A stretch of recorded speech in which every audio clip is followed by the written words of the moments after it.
came in for campus placement, and getting a 10 in hand and getting a 22,000 in hand was different. And this was an MNC bank, well reputed, well branded. People who are in banking will was dying to go into it. I want to work in SBI. And why? Oh, SBI में काम ही नहीं होता. Only lunch breaks happen. That is absolutely layoffs in IT industry, manufacturing industries. But you don't hear that in banks because of the safety it provides. Don't ever do a mistake of jumping to company just for the money. Money will surely flow in. It is gonna come to you based on what you do. But yeah, opportunities matter. I always say this: people never leave the organization. People leave people. That is a good question, but I have a funny answer to it. Most of the people who are right now in banking are all engineers. What I would have done right now if I would have done my MBA right now? Simple. I would have done. Hello, all. Welcome back. Yet another podcast. So, today we have Dheeraj Reghunathan. So, he is my brother and also one of my good friend. Talking about Dheeraj, let me give you a brief introduction of Dheeraj, like what he does, where he come from. Beginning with his education, he have completed his graduation in BSc Biotechnology in 2009. Later on, he did his MBA in marketing, completed in 2013. Currently, he is doing a role of relationship manager in commercial banking and also in related to corporate lendings and all that stuff. He have both experience in MNC banking and also in NBFC.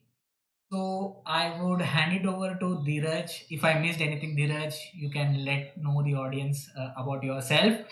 And also, Dheeraj, how is your day going on today? Hey, hi Sanju. Thanks for giving me this opportunity to come and present myself in your podcast. Yeah. So you were spot on. Didn't miss anything. I would love to add. Yeah, I'm a banker. So we that is our core name. We call ourselves the bankers. And yeah, in particular, I take care of corporate finance, which is lending on the lending side, which we lend to companies above 100 crores to whatever the criteria is. Yeah, kind of like financial solutions to big companies. Like when an individual wants some loan, you go to a bank and get personal loans, home loans, and all. So like that, companies also have requirements. So that is where we step in. And I've been doing this for last been a banker for the last 12 13 years of my career. Yeah, and yes, going on like that, and life is good. Before starting the podcast, I wanted to know from biotechnology how you Yeah, did MBA in marketing and then how it shaped out to be a banker. So I wanted to know that journey. It's a huge transition, right? So from a person who is in a biotechnology and then coming as a banker. So I wanted to know from your side the journey of it, how it was. yeah, there is something in between. I call that a bridge. So everyone's life has that bridge which connects two lives together. So when you ask me to write down my no milestones, I actually intentionally missed that part because I wanted to talk about that particular stuff here. Yeah. So see, Sanju, we all live in an era. We all used to live in an era. You call it 90s or 2000s, whatever it is. So the options we had was very limited, right? So if we compare it to today's world, wherein you can become anything, there is support, there is opportunities, and everything is available right in front of you. The knowledge, the kind of opportunity to gain knowledge is very, it's in your hands. It's a click away. So 20 years back or 25 years back, it was not the case. So study, you study to become an engineer or a doctor or a CA or an accountant. You had three streams. So people used to say the people in the first bench used to study science, the middle bench The first row of your school used to be all doctors and engineers, and the back row is whatever they used to become. Yeah, and no, the options we had was limited. There was nothing to choose from. Like either you become a doctor or engineer, or then whatever life takes you. So yeah, so my story is not much different. Uh, did my schooling, was into sports. I was an athlete myself. I used to run 1,500 meters. Then was very keen into football. But yeah, then post 10th, entrance, then science. So post 12th, I did biotechnology in my plus one plus two. So after 10th, our school in Trivandrum was I studied from Bharatiya Vidyabhavan. So our school is the first batch to have biotechnology as an option in plus one and plus two. It was very new, and at that time there was like, oh, biotechnology is a new future, and yes, it is going to turn heads, and a lot of opportunities are going to come in. So yeah, and I was very weak at maths. Yeah, I know I'm a banker, but yeah, I was very weak. I hated maths. So I got an option saying, okay, if you can skip maths and take biotechnology, why not? And yes, so 2 years of biotechnology. Then I thought, okay, fine. I did biotechnology. I should take it up further, right? So I joined BSc Biotechnology. 3 years, I understood to turn it into an opportunity or turn it into a job, you need to do MSc, then you need to do PhD, then you need to take up a lot of researches. And I was like, no, I'm not going to do that. So that is when, in 3 years of my degree, is when the army bug caught up to me. I was like very at that particular time, very much moved into joining Indian Army. So after my degree, so I finished my degree in 2009, but when I'm doing MBA only on 2011. There's a 2 year gap. That is what I intentionally missed out. And I thought you'll ask me, yeah, 2009 my degree ho gaya. Why did you wait till 11? So that 2 years was my life when reality hits you, and a lot of you go through a lot of peeling of the skin. That's what I'd say. Uh, a lot of layers go by. Oh, and then you understand this is what you want to do. I cleared my CDS 4 times and AFCAT once, and I have sat for the interview for army. Cleared all the screening, like all the 5 times I've cleared my screening, and went till the end, and I got conferenced out all 5 times. Thrice in Bangalore, one in Indore, one in Mysore. All the SSB centers I was part of, except the UP side. And that's when I realized, okay, fine. I have wasted 2 years of career running behind this dream. Now, reality has to hit, and I have to choose a career and move forward. And that to come 2010-11, so you talk about a PG to get an easy job, everyone goes to only one three-letter word, glorious three-letter word, which is used every day now, MBA. Yeah. So wrote my mat, got into MBA, and then got selected to MBA college in MIT Bangalore. So 2 years of college, and there's an interesting bit I would tell you before getting campus placed. I did an internship of 6 months. Yeah. So this is a very people, when I talk about this right now, they'll be like, then why did you join banking? Yeah, that Yeah, is. that was my question coming up. So, yeah, you can explain it, So but I would have one more question before getting into, because in the flow you would tell that story. So, I just wanted to know one thing from you before switching into the next layer, because I know you would continue it.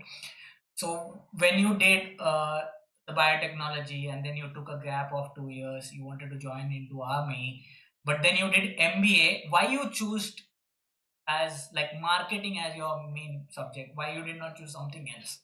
What was that reasoning, like that you choose a marketing? And then you mentioned you were doing an internship. I wanted to know more about that, and then we would come to the switch, why you did that switch. yeah, it was an easy decision. See, I hated maths, so finance was out of the question. But then, yeah, finance is always there as a backup. And I love to talk. I love to meet people. I I am a very hyper kid. I was a very hyper kid, and I'm still hyper, I think. And I don't, somebody give me some job sitting and doing for 1 hour, 2 hours, I can't. I have to run around. I have to meet people, and I love to talk. I love to. I do sell. Yeah, I like selling an idea. Right now, I'm selling a podcast. Right now, so everything you do is in life is selling. So I figured it out, and I said marketing is sales and marketing is the right app choice for me. So at that time, I was really saying, okay, now if I'm doing something, I need to know that I should do something I'm good at. So marketing, there it was not much of a surprise. It was like I have to do it, and this makes more sense than anything else. And yeah, that's why I chose marketing. How important is internship to mold a person, and how you can get to that internship? Do you really require any kind of referrals for internship? See, internship is very important. So not only internship. So throughout your career, throughout your life, before you taking up that 9 to 6 or whatever it is for your job or business, it is very important to gain experience in the market. You can term it in any way. Either you can tell it internship or you can do part-time jobs. But getting hands in the experience in the corporate market or in the day-to-day market is very important. You need to go out. So books can teach you only a particular percentage. So rest is all you experience. So people say, okay, fine, let me study, and once you study and get a job, the blending in takes time. But see, nowadays, you let it be business, let it be corporates. Nobody expects you to spend 1 year or 6 months to blend in. People want results from day one. It's very competitive right now, and that is when now a lot of youngsters are losing out. So they feel like, okay, I'm just raw, very raw. Corporate is gonna train me. Corporate is gonna business is gonna teach me. So I have ample time. No, you don't have. Because sales happens in a flick, and your targets are given on day one itself. So you are put into pressure. You're put into the from a cold water to a hot pan the day you join. So what makes you prepared for that? MBA colleges doesn't do that. They only can teach you knowledge, teach you what books, what can teach you what the experiences. But whatever you teach, whatever experience I can tell, if you don't if you don't experience it yourself, I can tell hundreds of stories about my struggles or your struggles. 10 professors can come and tell you what they have gone through in their lives, but nothing can match what you experience or what you go through in your life by yourself, by doing it yourself. So that is why internships and part-time is very important. So yeah, at that point when I was doing MBA, see, uh, it's all see, you go to a college, you know how the fees are, you take a education loan, and the day when you get a job, you're supposed to pay it back. So that kind of pressure is always there on a student who takes a loan, because we don't want our parents to pay for our education after a point of time. So a lot of companies come for internship, and you don't have a choice. Uh, you can sit and think. See, 10 years, 15 years back, you don't really have a choice on what you're gonna do. It's the opportunities come in, you gotta take it, or somebody else gonna take it for you. So you will be keen. There are 6 companies coming in. You'll be like, okay, I want to get into the first company which comes in.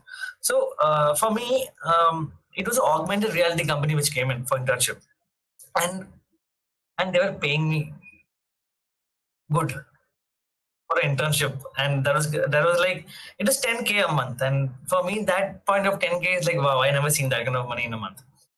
And I was like, see, augmented reality is something very new at that point of time. Imagine 2012 hearing about augmented reality, and we were like, fine, let's do something new.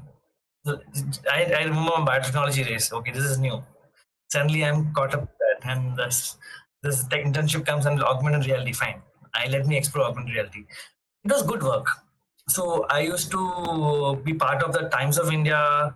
Uh, I don't know if you have recently, there was an ad in Times of India wherein there was a picture of Kathakali, three four art forms, and you took a Samsung's augmented reality ad. So we did it 13 years back. What Samsung is showing you right now, we did it 13 years back for Times of India and Reliance Trends. Reliance Trends, we set up a trial room, augmented reality, wherein you scan a dress, your body shape will appear. You can try different dresses. Then Cafe Coffee Day had their own augmented reality. We used to set up a lot of events for them. The uh, the theme was fun. The work was fun, but wasn't. That's when an MNC bank came in for campus placement, and getting a 10 in hand and getting a 22,000 in hand was different. And this was an MNC bank, well reputed, well branded. People who are in banking was dying to go into it. And for me, it was a see, nobody thinks so far. 10, 15 years down the line, augmented reality is going to be the thing that you have to stick around for 15 years to get the fruits of it. We students at that point of time, you need a loan, and my EMI is what 12,000 to start off with. Imagine me getting 10,000 and paying a 12,000 loan. So all those factors, kind of groom of what the decisions you make. And yeah, for me, in my case, also, it's not nothing different. You got a job, you got a company coming for you with a nice package. And see, that point of time, 3 lakh in a hand, 3 lakh in a year was a good package. Now 3 lakh, nobody goes for work after MBA. So my first salary in hand, I remember, was 19,500. So from there, yeah, I've grown. So that is how I got into banking. Trust me, I have seen a lot of people who joined banks, and when interviewed about will tell you, my childhood dream was to become a banker. And I asked him, when you were a child, how many banks you could name? Nobody's childhood dream is not to become a banker. Like, your childhood dreams are like here. Astronauts, you want to play for India, you want to represent your country, you want to become famous, you want to find medicines for uncurable diseases. You will think since at 3 years old will say, oh, Papa goes to bank, so I want to become a mom. And that might be a reason, yeah. Otherwise, no. Yep. So that's the reason basically I wanted you in this podcast too, because people are hearing lots of stories about IT industries, people from startup. No one had, I think so. I never heard anyone talking about banking, and anyone from might be there in podcast, but I have not here. So I just wanted to know one thing from you. When you joined the first corporate, from a switch from the marketing to banking, how was the adoption? Like how you felt when you entered into that industry? What all learnings you adopted at the early stage of part? I'll tell you what exactly banking is, how good a field is it right now, and why a lot of people are joining banks. So, 20 years down the line, 20 years back, when when you ask anybody what a bank is, people just remember you walking into a branch, depositing cash into your account, people sitting in morning 9 to 5, having tea breaks, having lunch breaks, very comfortable job. People who want to do, no, I want also to become banker. I don't have to work. It is absolutely nonsense. Nothing like that happens. That is what movie shows you, or old days shows you. People, I have seen people hearing, oh, I want to work in SBI, and why? Oh, SBI में काम ही नहीं होता. Only lunch breaks happen. That's absolutely nonsensical things that people hear. Banking has evolved a lot, and sales or marketing is a huge part of banking. Not right now, it was 10, 12 years back.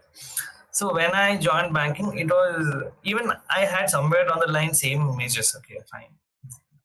I'll go say it, things come to me, but it absolutely transformed or changed the way I think about banks. So bank is very competitive. There are a lot of banks coming up right now, be it private banks, public sector banks, MNC banks. everyone is competing to exist in this new market. And trust me, out of all the segments of jobs you have, banks are one of the most safest jobs right now, basically because of the stringent RBI guidelines which are tagged to it. We have already faced two recessions.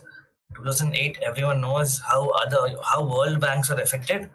But when you look at Indian banks, these kind of recessions had an impact, but not a major impact wherein banks had to close. No, that is mainly because of RBI. RBI supports all banks very well, and because of their rules, regulations, their audits, yearly audits, guidelines, which banks has to follow.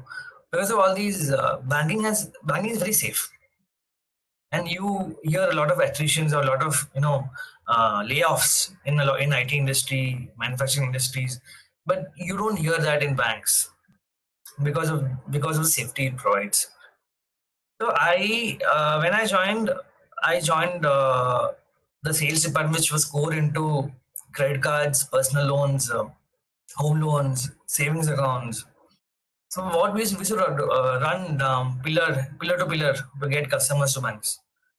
I still remember my first.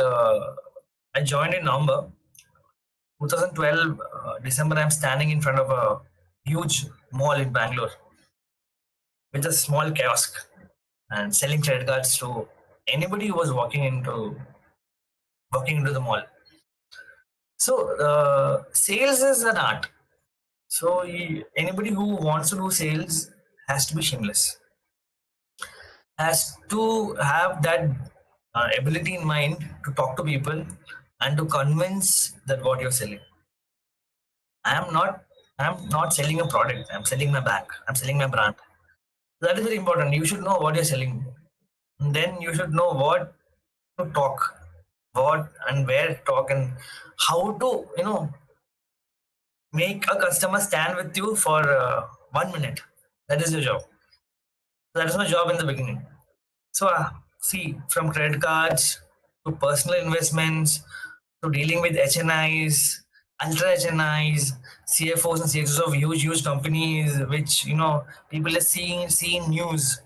I have done that all, and then now taking care of finances of the same big companies. So that's all because of sales. That's all because of I loved sales. So that I loved sales. I loved bank. I loved to do sales, and that is where banking and me integrated into one. And yes, 12, 13 years. If I look back, yeah, the struggle was real, but I'm happy where I am right now, and that I call a success. So I just wanted to know one more thing. Now you mentioned about this initial part of your day. You used to be on the kiosk and you used to sell credit cards. Similar things happen now also, right? People, when you go to any kind of mall or you get your marketing call for pitching for loans and all credit cards. So do you think people were empathetic that time?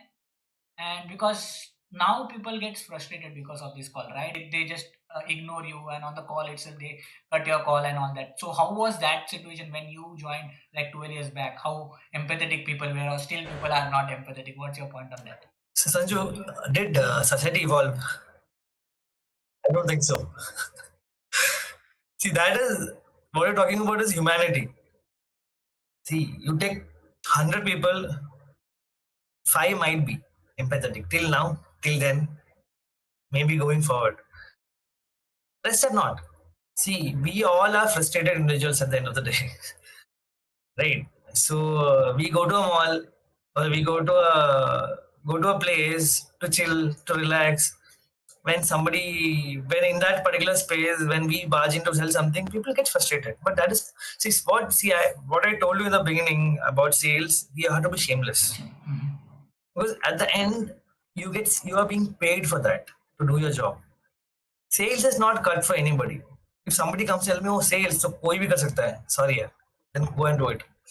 Please show me.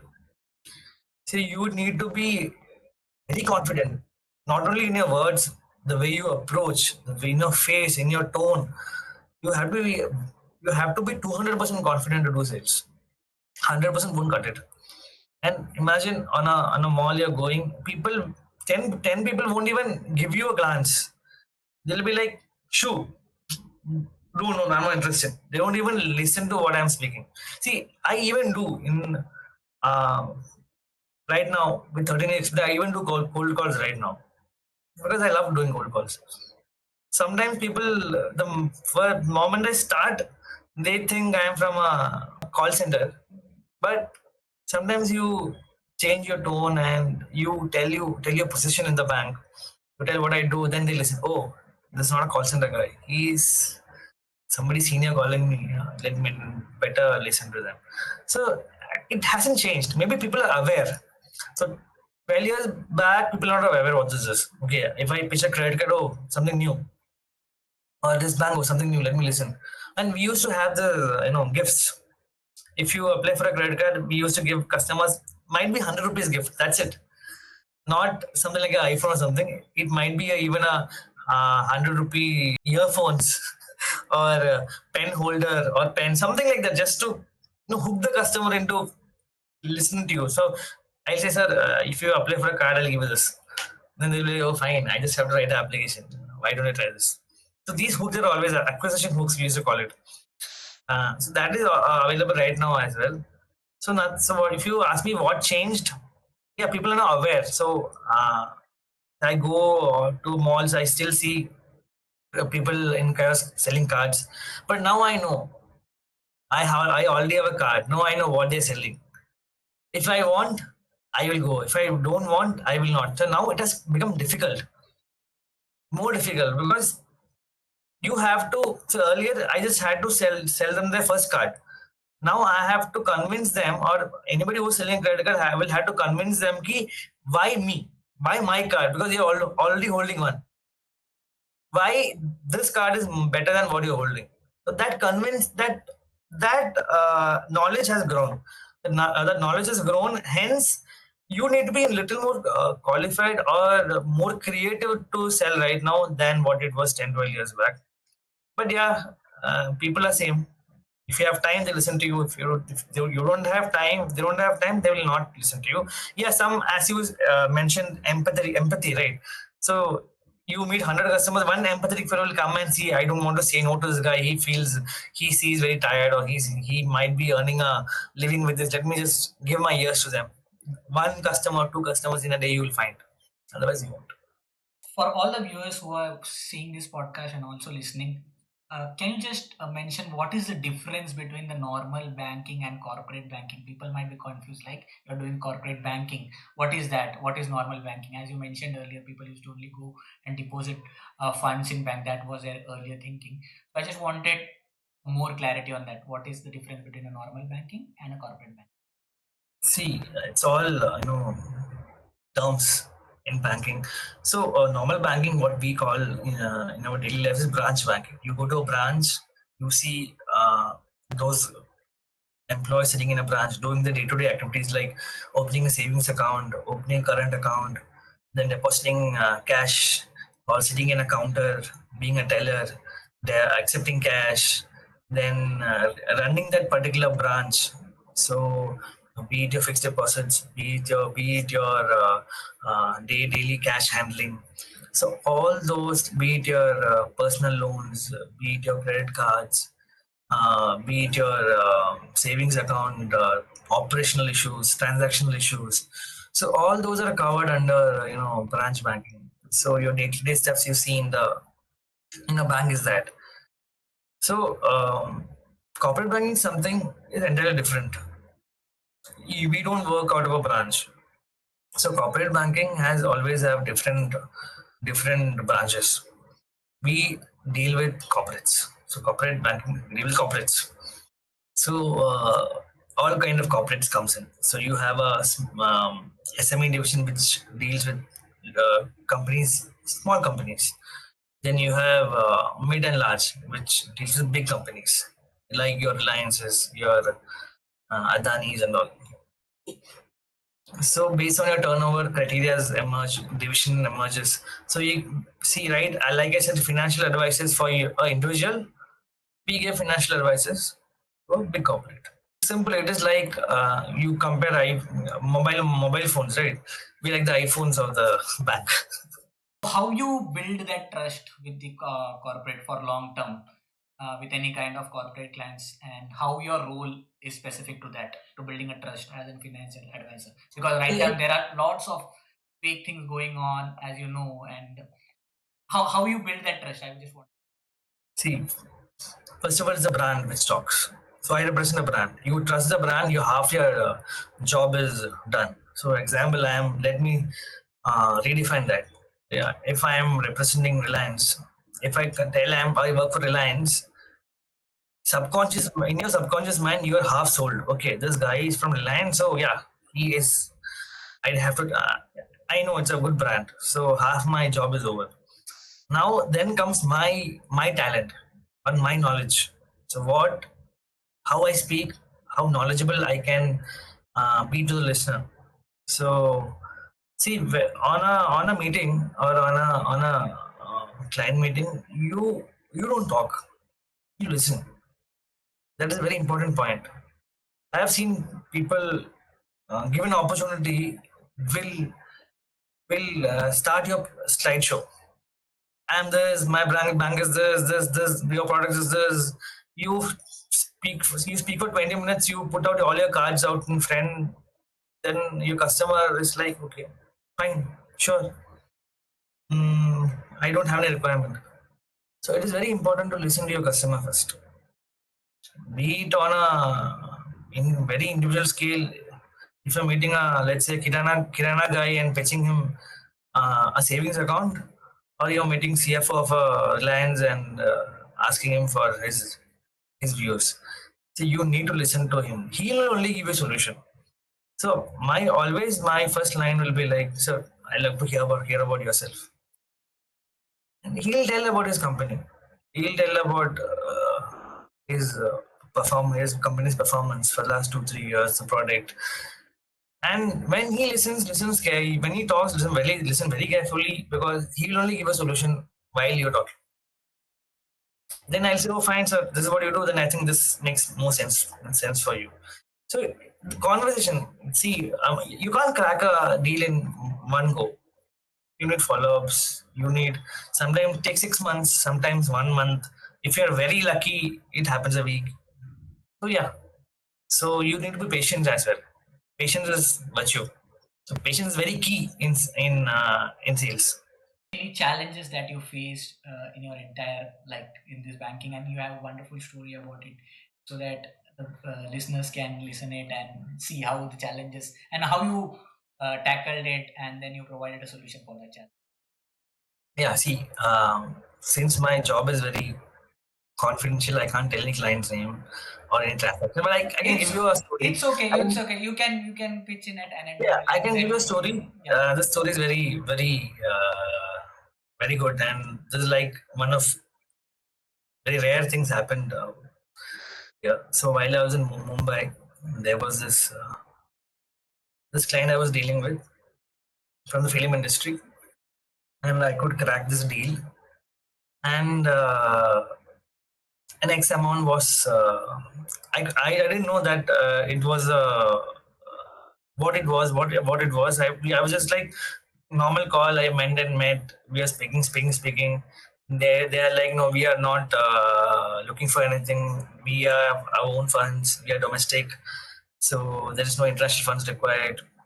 So while the conversation was going, I was like, I started asking about the future plans, anything in hand, any upcoming movies or series coming in.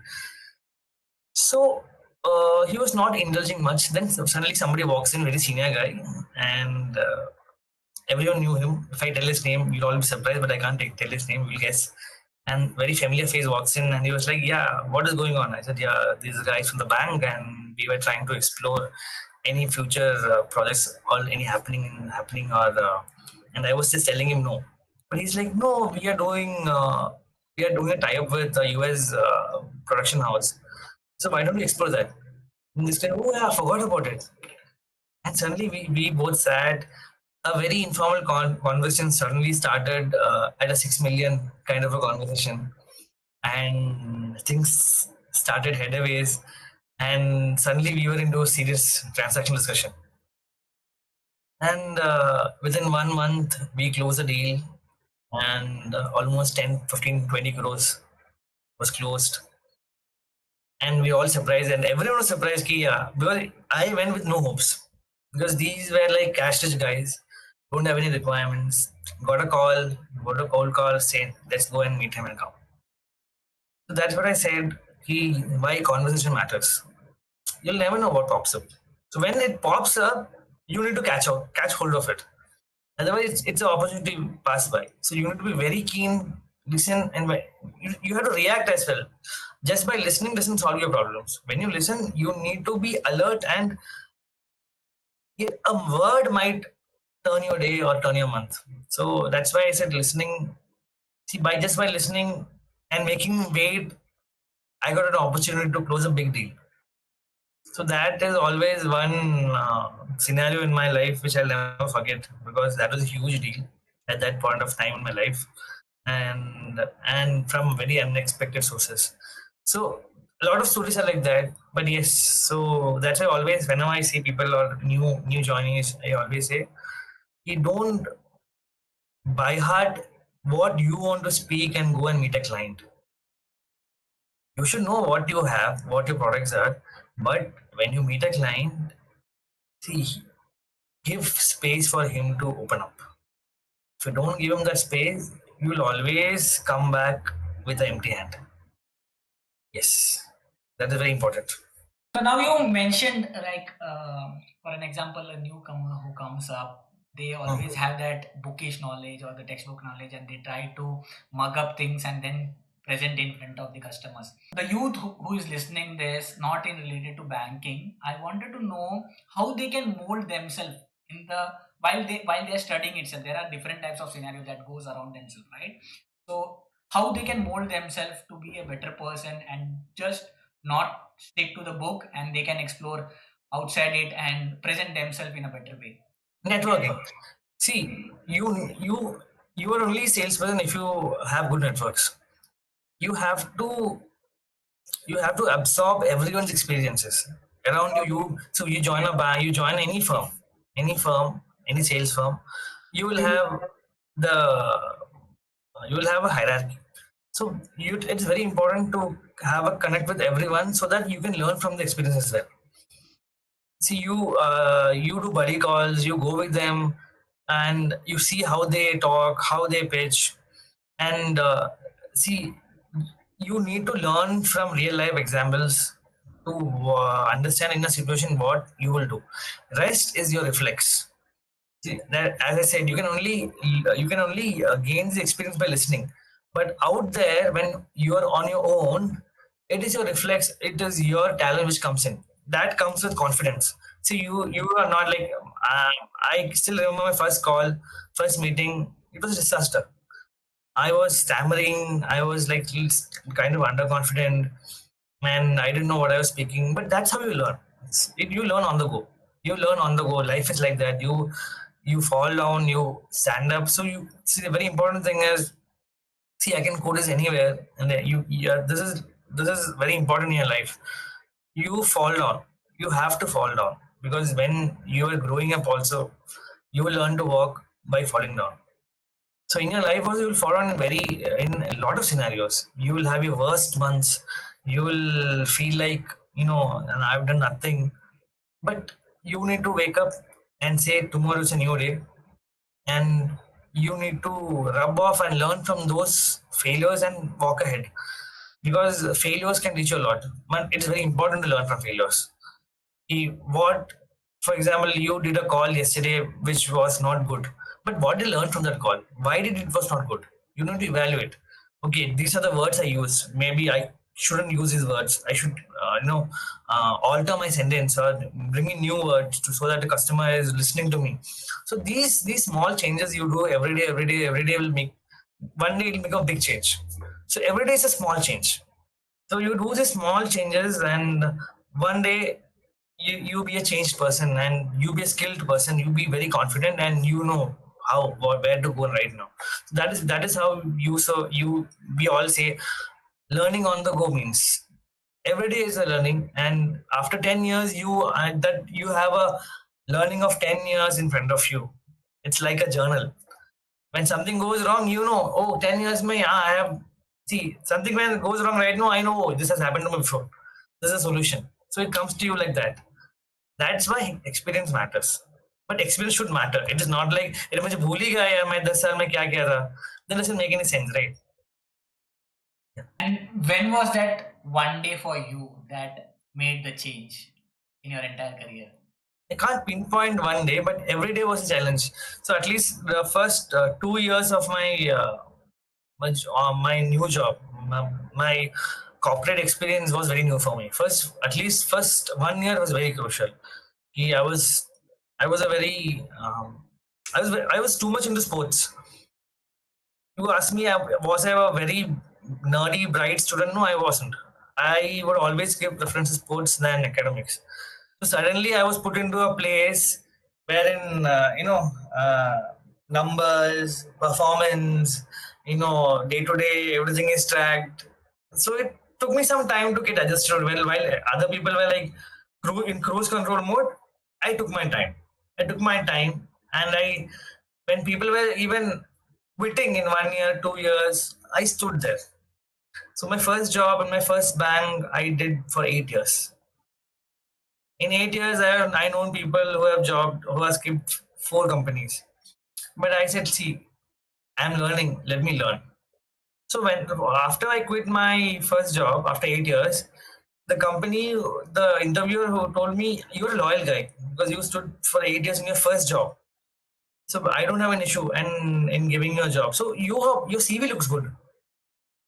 Whenever you're taking next two interviews, people know, okay, fine, this guy is loyal, or this guy can stay with me. I can spend money on him." So a recruiter also thinks, okay, fine. If I see a resume of a person who has jumped 5 banks in 5 years and a person who has jumped 2 banks in 5 years, other guy will always get a preference. So these things matter. See, people jump for money, but trust me, it is not the jump that matters. So if you stay in a company for see in a 12-year span, three companies is minimum is a good number. And trust me, a person, if I compare myself with a person who has jumped 6 companies and me in 3 companies, I know we are the same level of package. So I always tell people, ki, don't jump for the money, jump for the opportunities. Money will come to you. Money will always come to you. Money is not going anywhere. It will come to you, but you get a good opportunity. Do the jump. Don't ever do a mistake of jumping to company just for the money. Money will surely flow in. It is gonna come to you based on what you do. But yeah, opportunities matter. Okay, I need to learn from you. I have done lots of jumping, so I need to learn from you how to be that in control. Okay, so my next question is related to risk management because there are lots of risk that is involved in corporate lending and all that stuff. So how you identify the risk and what are the mitigations plan that you do for this risk? This is one of the main part in banking, right? The risk management. There are Yeah. huge risks that is involved because you are not dealing with lakhs; it's more than crores and more beyond than that. So how you deal with that? Risk management itself is a separate division in a lot of banks. But yeah, you can't judge a company just by looking at its balance sheet. Balance sheet will only give you numbers, but risk is much more hidden from those numbers itself. A lot of criteria is there. So for the initial filter of what we do is we do due diligence. Every banks do that. See, first is your bank statement. You look at it. If the numbers are good, if it's profit making, the sales are growing year by year, we do a basic check and say, okay, fine, at least foundation is good. Then we look at the civil history of the client. Not only just the company, but the promoters also saying that are they regular in payments to all banks. See, not only companies. So I always say, since it's the opportunity to tell about civil, you need to clean your civil. You need to have a good civil score. Civil score is built how you do payments.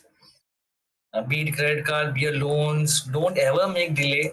Don't ever make any delay. Every payment should be on time because it shows your financial discipline. So tomorrow you might require, you will say, I don't have any loan requirements. I have enough cash. So that's fine. I can make a credit card payment 1 day or 2 day delay, not an issue. But this is going to come and bite you when there is a requirement and you go to a bank and say, I want a loan. And they'll be like, sir, you have been a regular defaulter. So they will think twice. So financial discipline shows what kind of a person you are and what kind of a commitment you have on paying your bills on time. And so same as like that, we look at the companies and the owner's civil, and everything is clean, fine. Then we search on the market, be it Google, be it a lot of tools we have in searching. Is there any negative news of that particular company or the promoters or the anything related to that in the market? The integrity of the promoter is very, very important for us. The profile of the promoter is very important for us. So if I know the promoter, if the owner is good, he'll never let his company sink, right? So I have built my company with my sweat and blood. Come what may, I'll fling into it. I'll do whatever possible to keep it afloat. So the promoter background is very important for us. He should not be new into the market.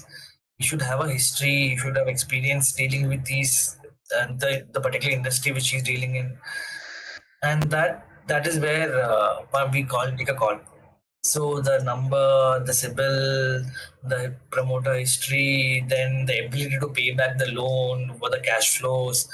So there are a lot of stuff which we look into. We deep. It's a deep dive. It's a deep dive. So you won't be hearing any banks giving corporate loans in 1 day or 2 days. It's a month. It's 2 weeks, 3 weeks. It's a huge R&D before giving loans to company. If you're giving a loan to a company within 1 day, trust me, your bank is going to go down very soon. You have been also in the leadership role, right? So I want to know, like, what do you have any kind of preferred style of doing your leadership activities, and how it is applied in your current role? No, I see leadership in the sense. See, I don't lead a team. Okay. See, I've been always a relationship manager, but yeah, mm, I have mentored a lot of youngsters who come in very new to banks. Uh, I have done buddy calls, mentoring, so that kind of things have happened. So it's I always believe in seeing and learning. So when a person is joining new and is not confident of its surroundings or the work you do, I always insist on taking them with me for calls, with meetings. That's how you learn. See, sitting in front of a laptop, going through presentations can only teach you the product. But again, experience is only you go out to the market and learn. So I always say buddy calling or mentor calling is mentorship program is very important in all banks. That's how you give a a person a reason to work and show him the path ahead. So that's how that particular person learns. So it's very important when you're joining a new bank, you accompany somebody for the first 2 3 months and understand how it is done, and otherwise it's very difficult. And see, banks have become very competitive, and you're hearing a lot of news about you know toxic environment sales. That never works. It might give you result for 1 month or 2 months. You create a toxic environment in your workplace, you can get result for 1 month or 2 months, and people will praise you. Oh my god, this guy is performing like anything. But people will leave you. I always says people never leaves our organization. People leave people. So you need to be a good leader. You need to show lead or show as example of what the company is for you. I always you always seen people resigning, doing resignations, apart from career growth, on frustration is not because company's policy. It's they always leave as a manager. Otherwise, you get a 70, 80% hike and you're lucky, oh, fine. Sorry, boss, I love you, but I'm getting a new offer. That is a different story. But in today's environment, I've seen banks have become very competitive. Sales numbers are very huge. So the kind of toxicity is created. I've been seeing news. Being you've seen teens calls, vulgar language being used, harassment at workplace. These kind of things were not in banking 10 years back, but it has now cropped up. But you give a good environment, a good opportunity, and a good space to work, you'll not hear such reasons. You'll not hear such reasons anymore. But that kind of thing has not yet happened. But I'm hoping. So why Uh, why why it was not there before 10 years and why it is coming up right now? Is it because of the targets and all that? yeah, So you it's because of may the see for the now. competition. See earlier, the competition was very less. Now, as I said, in last 5 years, how many banks have cropped up? New banks have come up. So everyone wants a piece of, but the pie is the same. So this is your five hands. You want to eat this hand. Earlier, there was only three people. Now there are 10 people, but the chunk remains the same. So everyone wants piece of a pie, but the pie remains same, and hence the competition increases. You sell the same thing. See, for example, insurance. Insurance has a huge role to play right now because your incentives, your money, everything comes by incentives, insurance sales. So, for example, Sanju, you have taken a term life insurance, for example, right? So how much more I can sell to you, right? But still we do. That is pressure. So the sample size is not that great, but in that particular sample size, we have to do 10 sales. So the pressure is huge. Pressure in today's sales industry, especially in banking, is very huge. A lot of third-party players have come in, and you have a lot of targets of selling mutual funds, insurances, savings account, current accounts, credit cards, home loans, personal loans. So yeah, you compete with XYZ banks. Every bank competes to be a better bank than the other person. So obviously your targets are going to be very high, and not achieving it will have its repercussions. Every leader's role will be different to make him understand how to reach the target. Not everyone has an art. Those who have the heart and art are doing well. Others will jump, jump, jump, jump, jump, and that's how the reality of life is. So you need to learn how to make your team do well and keep them within you and understand and help them when they fail and praise them when they succeed. So right now the opposite happens, and that is why you know that is why a leader is very important. But we don't have leaders in banks, we only have managers. That I always felt that term itself is very not very supportive. A manager is to manage people. But we don't need manage people. We are all individuals who has we need mentors and leaders who can show us the path ahead. So I always tell my HRs, redefine the role from a manager to a leader, area leader, regional leaders, national leader. Show that you're a leader, you're not a manager. People management skills comes from a leader. You can be if a good leader is always a good manager, but a good manager can't be a good leader. It's entirely different. Got it. So I just wanted to know, like, is it like hierarchy everywhere the same in banking sector? Because a person who is listening to this podcast, he want to join a banking field or a banking sector. what would his initial role and how would be the growth for him? Now it also has a huge role to play from where you passed out. You're from a tier one college or your IIMs and all, IITs and all.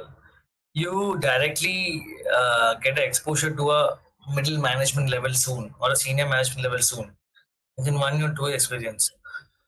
Then for a tier two college guy pass outs, the scene is a little different. You start off with an individual role, kind of like an executive kind of a role.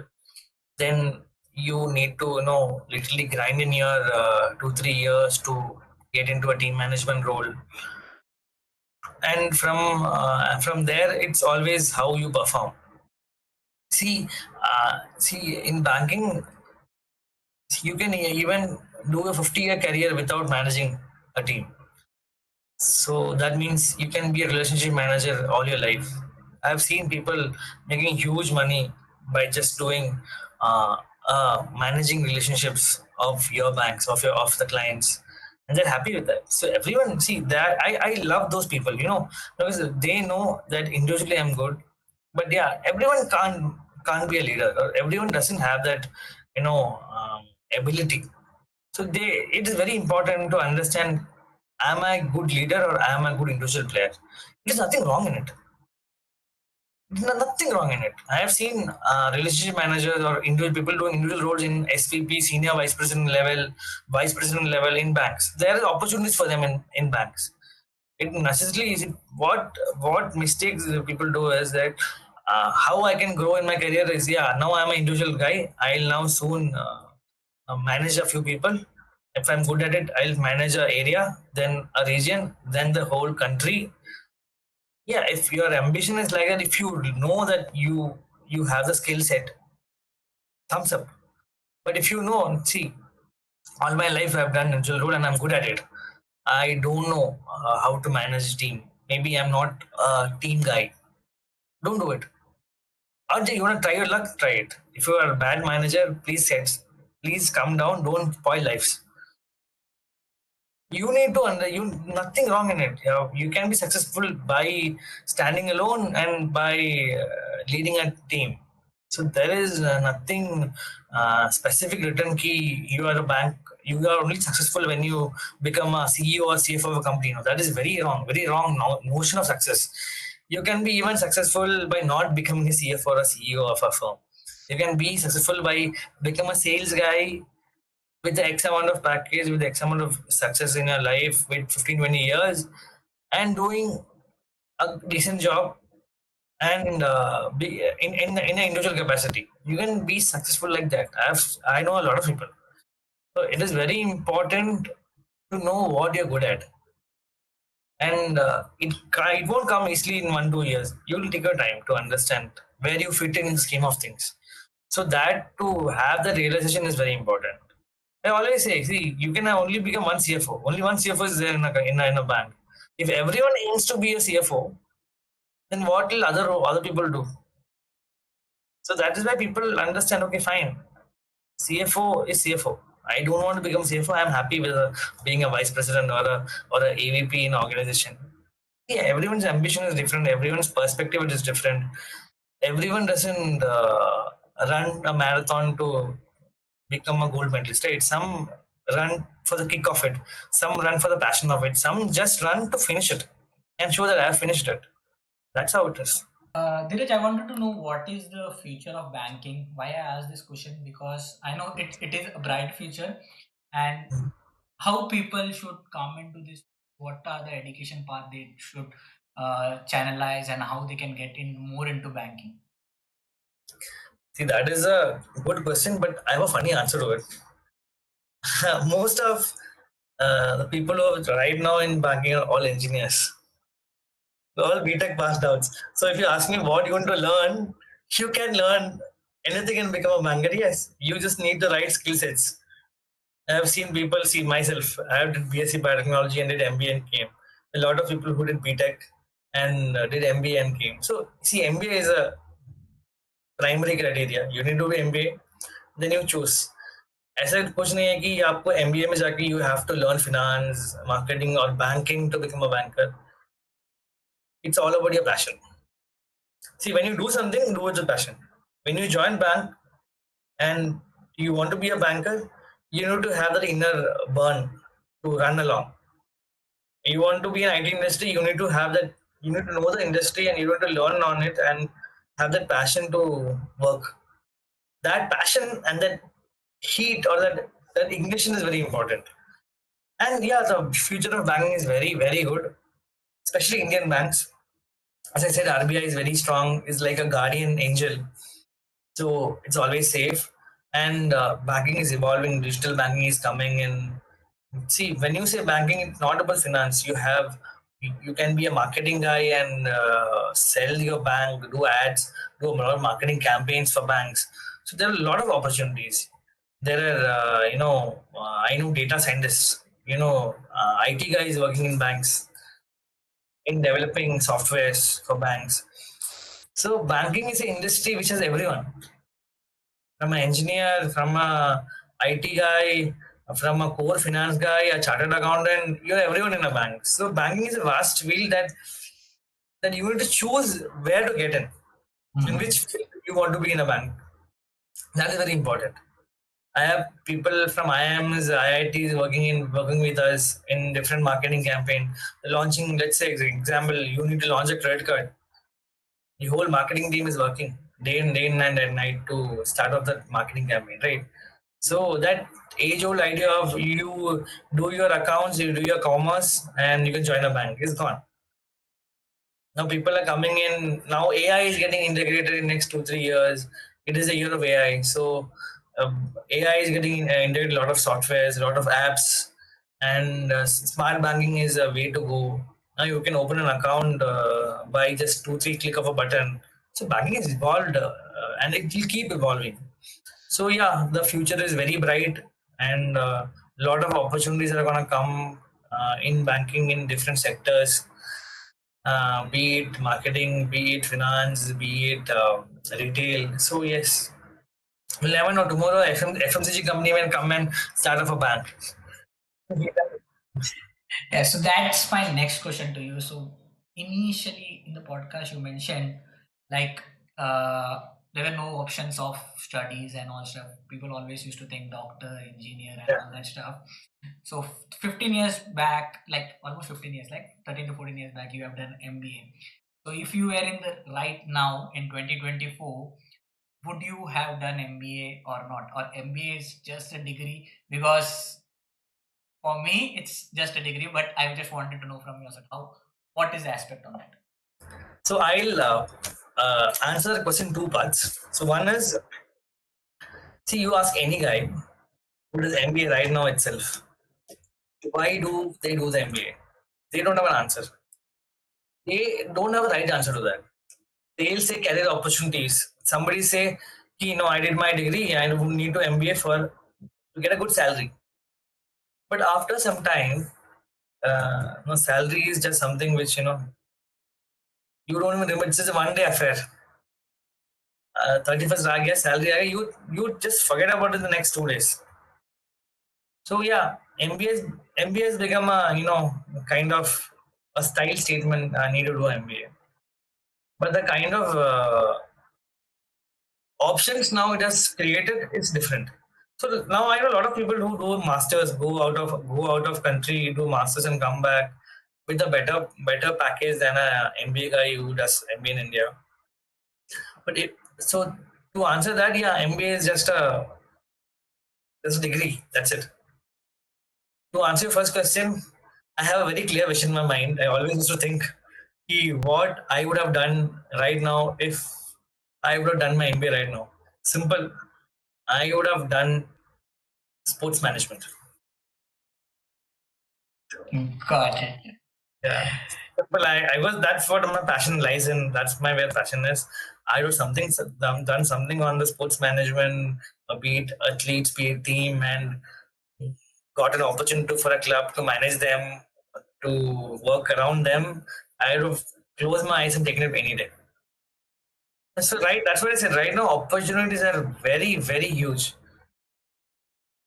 See, you don't have to have a job. If you are good at something, you can start your own channel and get and start off with it. Your content is good. Your content will sell. You don't need to buy some platform to showcase it. You just need your mobile. That's good. Last question to you. One advice that you would give to an aspiring banker who want to join this field of banking sector. See, I'll give you two advices. You ask for one. Be very, very, very aware of your surroundings. Read, learn, observe what is happening around you, be it on the market, be it on the current affairs, be well versed, be very good in well informed on your current affairs, what your country is going through, what your market, how is the market, and second, sales. See, be shameless. You are there for a longer grind. You are there, you have to work for 10, 20, 30 years. Be prepared that this is what I want to do. Be very clear on what you want to do. And I just have one very understanding sentence to close this off. Don't measure success by what position or what you're going to become or by years. Success is a moment. It is maybe here right now, the moment you're gonna live in. So success is very momentary thing. Don't measure success by what you have become in 10 years or what you want to become in 5 years or what you have achieved in 10, 20 years. No. Success can be achieved daily. Success is what happens. Are you a better version of yourself than what you were yesterday? That is success. So live like that. You will you will do good in life. So stop chasing positions or salaries or titles. Be a better person, be a better human being, and be a better version of yourself what you were yesterday. That is all is required to become successful in life. That's it. That's why our channel name is also Real Success Talk. We have Sure. success in every story. Yeah, that's the reason. Yep. So Dheeraj, thank you. Thanks for your time. It was good to have you on this podcast. I know it's a Sunday and you took your valuable, almost like 1 hour for me. Thanks for Sure. that. Anytime, Sanjush. Yep. And take care and meet you soon. Bye Yeah, bye. meet you soon. Yeah. Good. Bye bye. Bye. Thank you. Bye.